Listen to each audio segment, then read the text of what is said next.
ഇതാ പാപ്പ മൊബൈൽ ബസലിക്കയുടെ മുൻപിലായിട്ട് വന്നിരിക്കുന്നു. അവിടെ പ്രദക്ഷിണമായിട്ട് മാർപ്പാപ്പയെ സ്വീകരിക്കാനായിട്ട് നിൽക്കുന്നു. ഏതാണ്ട് 50ഓളം പാവപ്പെട്ട മനുഷ്യരാണ് മാർപ്പാപ്പയെ പള്ളിയുടെ അകത്തേക്ക് അക്കമ്പനി ചെയ്യുക എന്നാണ് മനസ്സിലാക്കുന്നത്. അതാ കർദിനാൾ കെവിൻ ഫാരൽ മാർപ്പാപ്പയുടെ ഭൗതിക ശരീരം ഏറ്റുവാങ്ങാനായിട്ട് മാർപ്പാപ്പയുടെ ഭൗതിക ശരീരം വഹിച്ചുകൊണ്ടുള്ള വിലാപയാത്ര പള്ളിയുടെ അകത്തേക്ക് പ്രവേശിക്കുന്നു. കർദിനാൾമാർ ഓരോരുത്തരായിട്ട് പള്ളിയുടെ അകത്തേക്ക് പോകുന്നു. പ്രദക്ഷിണമായിട്ട് മാർപ്പാപ്പയുടെ മൃതശരീരത്തെ അനുഗമിക്കാനുള്ള അവർ തയ്യാറായിട്ട് നിൽക്കുന്ന കാഴ്ചയാണ് നമ്മൾ ഈ സമയത്ത് കാണുന്നത്.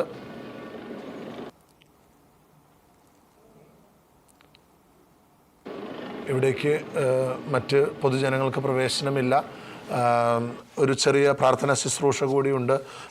അവസാനത്തെ കല്ലറ വെഞ്ചരിക്കുന്നതും അത് തുടങ്ങി കല്ലറയിൽ അടക്കുന്നതുമായ ചെറിയൊരു പ്രാർത്ഥന ശുശ്രൂഷ കൂടിയുണ്ട് മരിയ മജോറെ ബസലിക്കയുടെ അകത്ത്.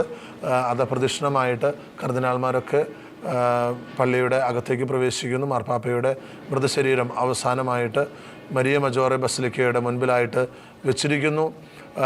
താൻ പാപ്പയായതിനു ശേഷം 128 പ്രാവശ്യം കയറി പ്രാർത്ഥിച്ച ആ ദേവാലയത്തിലേക്ക് വീണ്ടും തൻ്റെ അന്തിമ വിശ്രമത്തിനായിട്ട് മാർപ്പാപ്പ കടന്നു പോകുന്ന കാഴ്ചയാണ് നമ്മൾ കണ്ടുകൊണ്ടിരിക്കുന്നത്. ഈ ബസലിക്കയുടെ അകത്തുള്ള മാതാവിൻ്റെ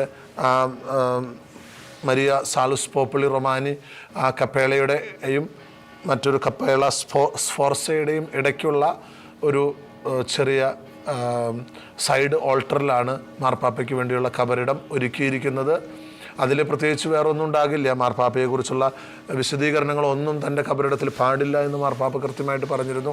ഫ്രാൻസിസ്കുസ് എന്ന് മാത്രം അതിൽ എഴുതണം, ഫ്രാൻസിസ് എന്ന് മാത്രം അതിൽ എഴുതണമെന്ന് ആവശ്യപ്പെട്ടിരുന്നു. ഫ്രാൻസിസും അദ്ദേഹത്തിൻ്റെ ഒരു പിക്ടോറിയൽ ക്രോസും മാത്രമേ ആ ടൂം സ്റ്റോണിൽ ഉണ്ടാവുകയുള്ളൂ. അതാ മാർപ്പാപ്പയുടെ ഭൗതിക ശരീരം അവസാനമായിട്ട് ജനങ്ങൾക്ക് കാണാനായിട്ട് ബസലിക്കയുടെ മുൻപിൽ അവസാനത്തെ അന്തിമോപചാരം അർപ്പിക്കുന്നു. ബസലിക്കയുടെ അകത്തേക്ക് പ്രവേശിക്കാനായിട്ട് ഒരുങ്ങി നിൽക്കുന്നു. വളരെ മനോഹരമായ ഒരു ബസലിക്കയാണ് മേരി മേജർ ബസലിക്ക. അതിൻ്റെ അകത്തുള്ള അലങ്കാരങ്ങളുമൊക്കെ വളരെ പഴയതാണ്. വളരെ റോമിലെ തന്നെ 4 മേജർ ബസലിക്കകളിൽ ഒന്നാണ്.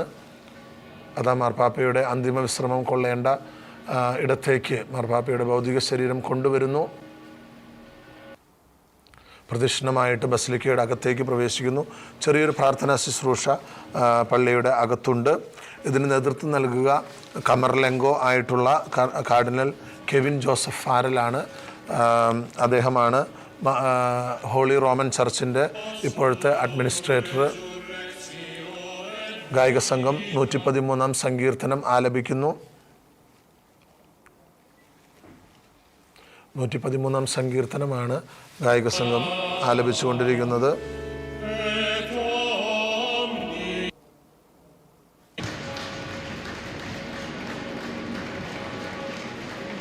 നിറഞ്ഞ കയ്യടികളോടെ മാർപ്പാപ്പയെ അന്തിമ വിശ്രമത്തിനായിട്ട് യാത്രയാക്കുന്നു. കർദിനാൾമാരുടെ വലിയൊരു ഗണം മാർപ്പാപ്പയെ അനുഗമിക്കുന്നുണ്ട് മരിയ മജോറെ ബസലിക്കയുടെ അകത്തേക്ക്.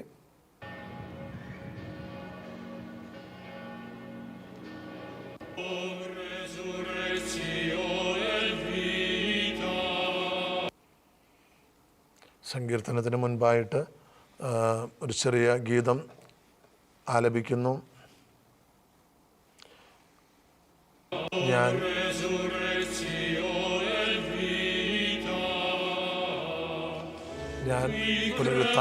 പുനരുത്ഥാനവും ജീവിതവുമാകുന്നു എന്നൊക്കെ പറയുന്ന യോഹന്നാൻ 11, 25, 26 വാക്യങ്ങളാണ് ഈ സമയത്ത് പാടിക്കൊണ്ടിരിക്കുന്നത് ഗായക സംഘം.